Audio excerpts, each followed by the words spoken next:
Pete Schulte is in tonight to continue this conversation. Pete is a former police officer, currently a reserve police officer, also a defense attorney. So you can look at this from a lot of different angles. And I want to let everybody know I was watching you when you were watching Sean's story, and at times you're just shaking your head. Yeah, I mean, these type of incidents, police officers are human. Yeah. And so when we have these type of incidents, and even after the shooting, I mean, this is exactly how police officers describe what it's like after discharging their weapon in the line of duty.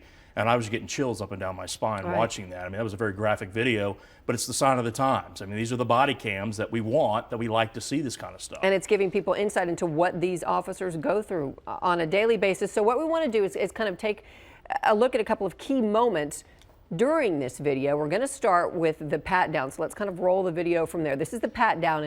And Pete, this is the guy, he takes off. The officer gives chase, and we're going to freeze the video. Then right after the suspect drops what appears to be, and what police are saying is a gun. So this is all happening in a matter of seconds. Right, and so the officer's responding to a man with a gun call. Right. He shows up, he tries to do a pat down. My understanding is as he's doing the pat down of the suspect, he feels the gun, and that's what prompts him to run. That's what prompts the suspect to take off. Right. And you get to this point, obviously the body cam is not as clear as we would like it to be. This could be a cell phone, it could be a gun, but the officer, knowing what he had felt. He'd gotten the word from witnesses that this guy has a gun. He has a gun. That changes the mindset of a police officer going into a call like this. I mean, this is a high stress, high priority call because there's a gun involved. He feels the gun, he takes off, and he drops it. This person, this suspect, should have let it drop and continued to run if he was going to run.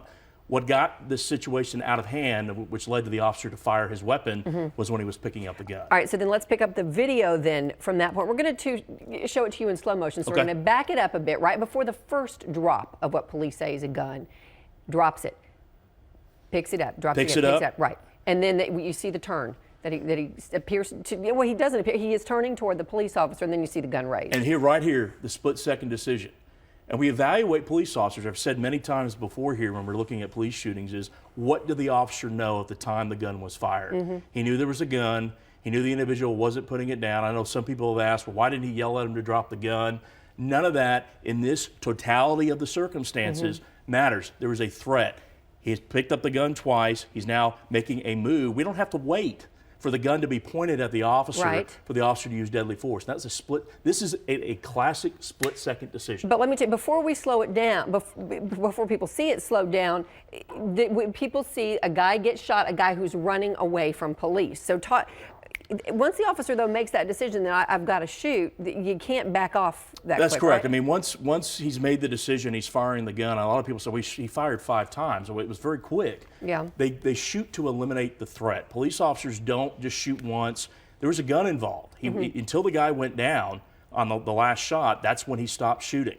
And you can see how excited the officer was after firing the gun. That's a high-stress situation. When the pastor comes up, he's screaming at him to get back. Right. I thought he handled himself well because he never took the gun off the suspect that was laying on the grass. Right. But I have to tell you, when I first looked at this video today, Heather, not knowing the backstory, I was concerned about this shooting. You were? Very initially, because I had no idea. Is that because the guy then was running? Right, he was running away. I didn't know if that was a cell phone, because if you look at the video in the very beginning, the suspect kind of pulls out the cell phone in a way that could be construed as a weapon, but he did it in a way, I thought that may have been a cell phone. But then you back up and you look at all the facts surrounding the situation, that it's a guy with a gun call, he felt the gun on the pat down, the officer knew it was a gun, it was dropped. That changes everything, and this is what we call a valid shooting, but it shows a fallacy of body cams. Somebody sees just this video, they're going to make a decision, oh, this is a bad shooting, he shot a guy in the back. But you put it all together. There's a lot more to it. There's a lot more to it, and this officer was defending himself. Well, Pete, I appreciate you coming in as always, and I want to let everybody know that we have this entire video. It's like 9 minutes long, what we got from the police department there in Oklahoma. Take a look for yourself. It's interesting to see then kind of how it plays out after then the suspect is on the ground and the pastor is screaming. There's a lot going on. So, Pete, appreciate your time.